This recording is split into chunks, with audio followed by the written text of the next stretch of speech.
am a judge from Wayne County Circuit Court, that's in the city of Detroit. Wayne County Circuit Court is where we hear the felony cases. And the felony cases are any case with which you can get more than a year in jail. Year and a day will do it. That means you go to prison, and we hear the felony cases. I was born and reared in the city of Detroit. My kids were born and reared in the city of Detroit. My dad was born and reared in the city of Detroit. And I'm going to first talk to you from the perspective of being a parent. I used to teach high school, so I'm going to talk to you from the perspective of being a teacher. I'm going to talk to you from the perspective of being the nosy neighbor that's always trying to tell you what to do and not to do. And for being the first lady over at the church that's trying to give you a little advice and you're tired of hearing. I even came dressed like the first lady. Then, after I talk to you in that fashion and give you that advice and that information, I'm going to talk to you like the judge. And when you get down to the courthouse and you get before the judge, first lady can't help you. Your teacher can't help you. Your mama can't help you. You belong to the judge now.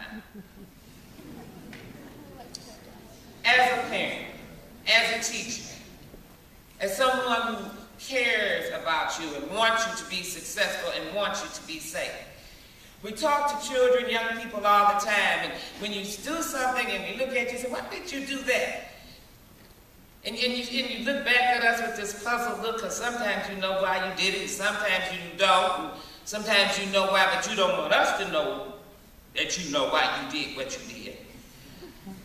And the grown-up response is generally, why don't you think before you do something? Why didn't you think before you act? Why don't you think?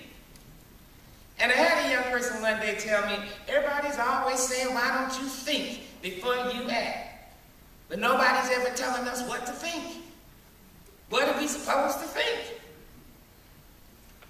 When we talk about interaction with the police department, when we talk about getting arrested, when we talk about showing up, being up at the courthouse, what we want you to think is defense.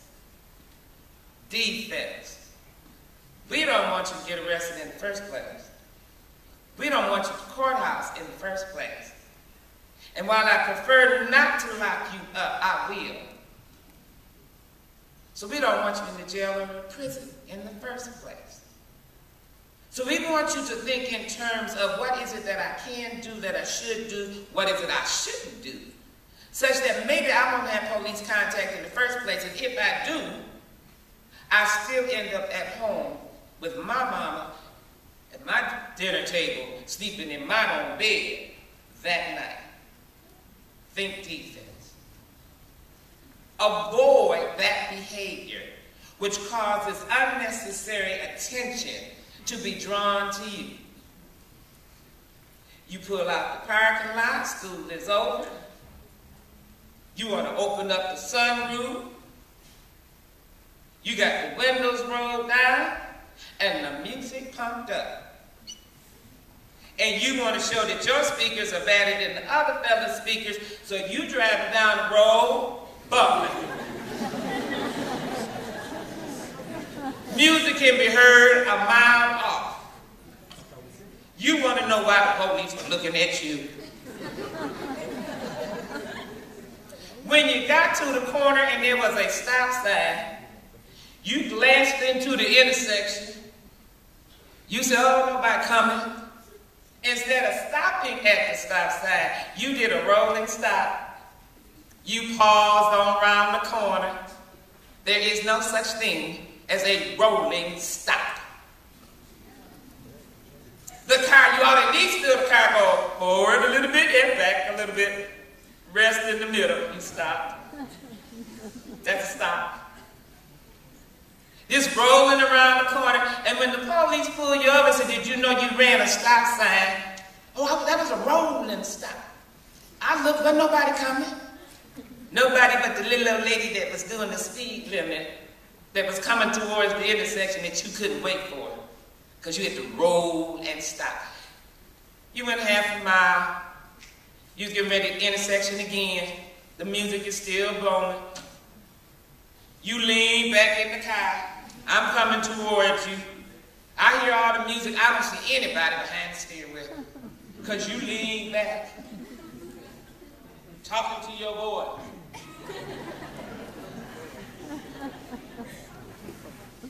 The light is yellow. Oh, you speed up and run through the yellow light. That's what yellow light means. No, it doesn't. Yellow light means to slow down, prepare to stop. Slow down, prepare to stop. All this noise, all this driving with 2 fingers, not even 1 hand, all this leaning over in the car, speeding down the street, cutting off little old ladies doing the speed limit is drawing attention to you. And you can't figure out why the police pulled you over. When you see that light come on, the oscillating light, you know that the policeman is behind your car. Pull over quickly, safely. Pull to the side, turn off the car, crack the window, wait. Keep your hands on the steering wheel. As the police officer is approaching the vehicle, they're going to ask you some questions. Keep your hands on the steering wheel. Do not start reaching over in the glove box. Don't reach up under the seat. Don't reach behind you in the passenger seat. All of this movement gives what we call fugitive movement. It's suspicious. The law says it's suspicious. What you reaching for? You had something under the seat? You reaching for something in the glove box? You a criminal? Why you got all that movement? Put your hands on the steering wheel. Keep them there. When the officer approaches the car, ask for your information, your name, you must give the police your name. There's a United States Supreme Court case that says so. I suggest you also give them your birthday. Now, you don't want to tell me anything after that. That's fine. You don't have to tell them anything else. You have a right to remain silent. But you have to tell the police you're going to remain silent. And then you have to remain silent. But you must give them your name. You should give them your birthday. When the officer says, I want your driver's license, registration, proof of insurance, keep your hands on the wheel. And then tell the officer, it's in the glove box. I'm going to go in the glove box to get it. That's why I'm going to reach to the glove box, okay? It's in my purse in the back seat. I'm going to reach over the back seat, officer, okay? Now, you haven't started reaching yet because you said okay. You're doing this so that the officer will understand why you're making this movement, what you say you're going after. Because just because you say you're reaching for your papers doesn't mean you're reaching for your papers. You could be reaching for your firearm. Because they don't know you. They don't know what you got in the car. So while you're reaching for stuff, if the officer takes his or her hand and places it on their revolver while you're reaching, don't get offended. Don't get excited. They don't know what you're reaching for. It's not like people haven't got shot on the side of the road. They're being prepared in case, you know, you may be the criminal nut guy. They don't know. When you give the papers to the officer, if the officer says step out of the vehicle, step out of the vehicle. When you interact with the police, even though I know y'all think y'all just about grown. Y'all 17, 18 is grown, right? And while we're on that subject, The law says at 17, you are automatically charged as an adult. You can't vote till you're 18. You can't buy liquor till you're 21. But at 17, you're automatically charged as an adult. There's no law in the state of Michigan that says that we can charge you as an adult at age 12, age 9. And I shouldn't say we, because that decision is left up to the prosecutor. And if the prosecutor decides to charge you as an adult, you're not going through the juvie system. You're going to play with the big boys. Your lawyer can't do anything about that. The judge can't do anything about that. Your parents can't do anything about it. That's the decision of the prosecutor. But at 17, it's automatic. You will be charged as an adult. When you talk to the officer, if you can't say, officer asks you something, you can't say yes, sir. You don't know how to say yes, ma'am. That's just too stretching for you. Say yes, officer. No, officer. Not yeah. Right.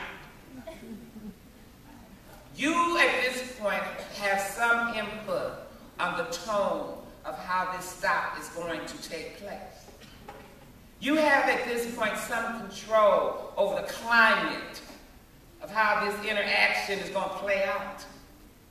And if you say yes, officer, no, officer, you're giving the officer respect for the position of authority.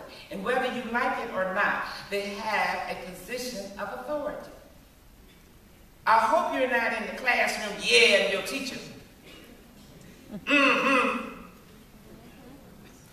Your principal. Exercise, give some respect for authority.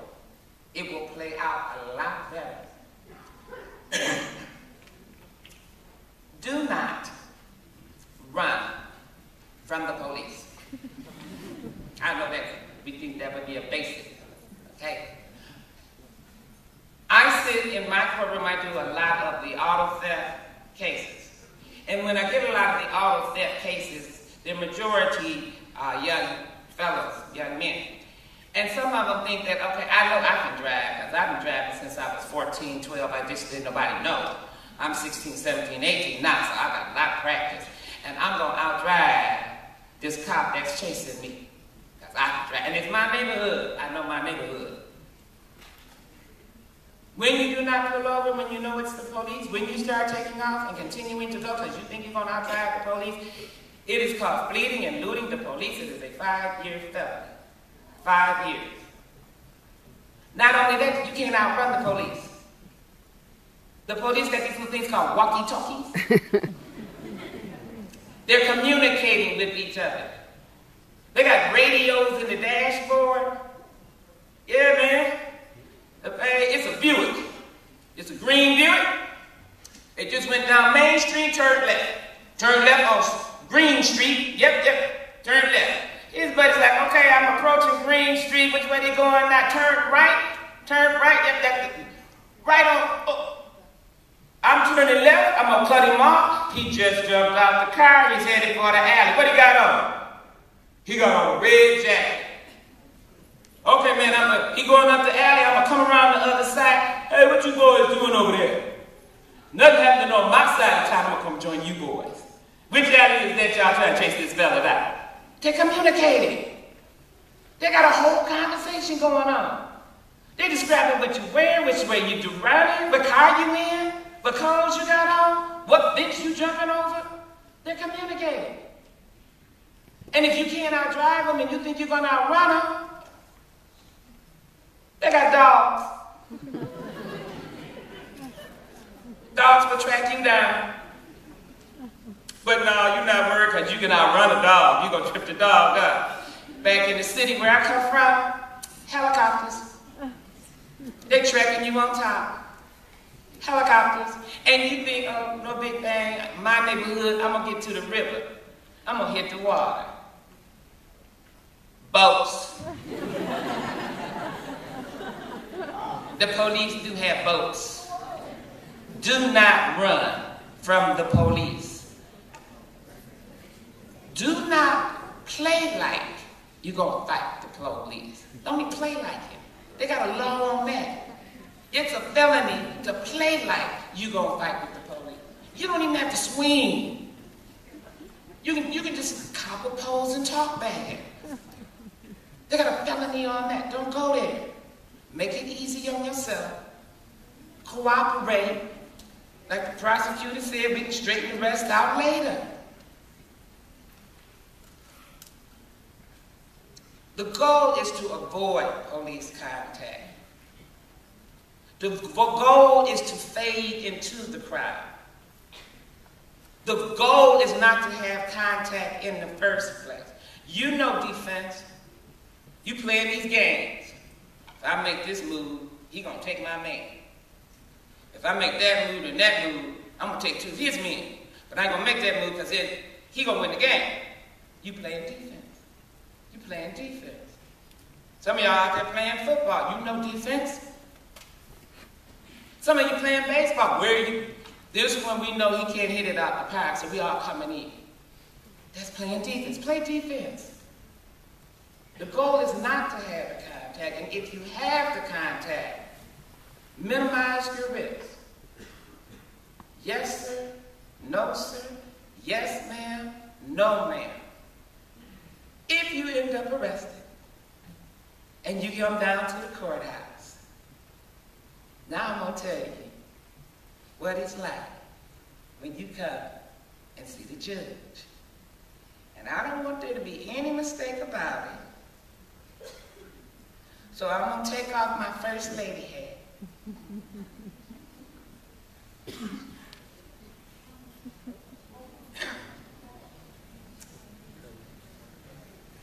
And I'm going to put on my robe.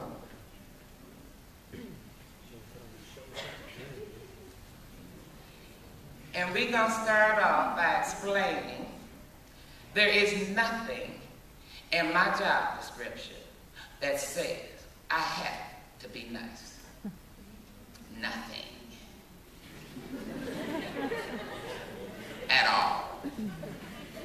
Welcome to the courthouse. If you are arrested by the police, they take you into custody. They have 72 hours to get a warrant. You can sit in the jail for 72 hours. Make yourself comfortable.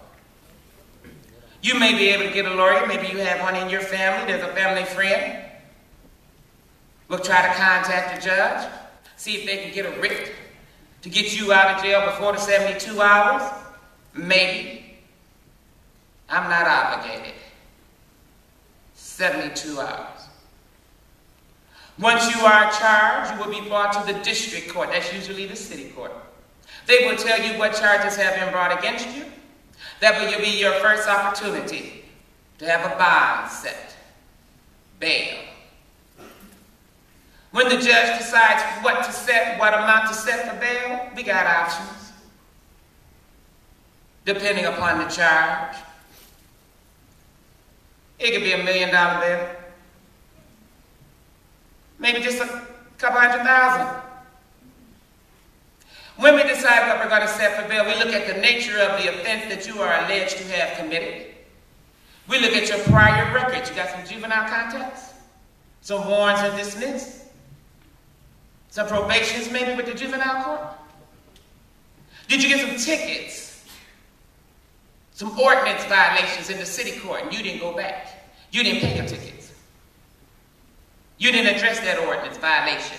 Oh, you got a habit not coming back to court? You didn't go back to court to pay a ticket. Why should I think you're going to come back to take care of this felony charge? I'm taking all that into consideration when I'm deciding what to set for bond.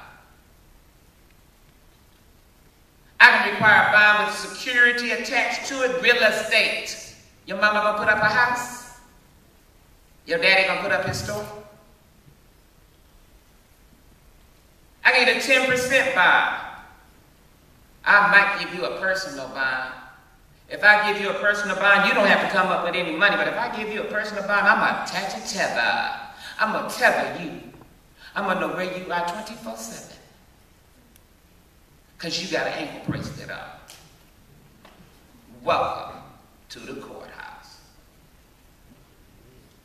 After the bond has been set, you will have a preliminary hearing. At the preliminary hearing, you may get another offer. They'll tell you, oh, you can plead to a reduced charge. Problem is, your lawyer most likely haven't got their evidence, haven't talked to your witnesses, so they don't know whether you should plead to a reduced charge or not. You might say, oh, that's not good. That's a good deal. I'm going to go ahead and plead. The lawyer might say, well, you know, that's what you want to do.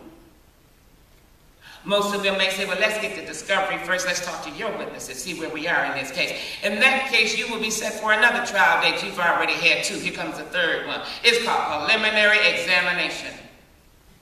That's your third trip to the courthouse. You missing any school? Your parents coming with you? They're missing work? At the preliminary examination, the prosecutor's office put in enough proof to show that there's probable cause that a crime was committed, and it's probable cause that you committed it. What does that mean? That means it's probable somebody committed a crime. It's probable you the one that did it, or to put it another way, more likely than not. That's all I got to show. More likely than not. You bound over at the preliminary examination, you might get an increase in bond. More charges may be added once somebody's testified and showed the judge some evidence. All of this occurs in the district court, the city court, but you got bound over. You got one felony in all those charges. Your case will now be shifted to the circuit court. That's where I sit. That's where the felons are. Welcome to the courthouse. When you get to the county courthouse, when you get to the circuit courthouse, you can start all over again.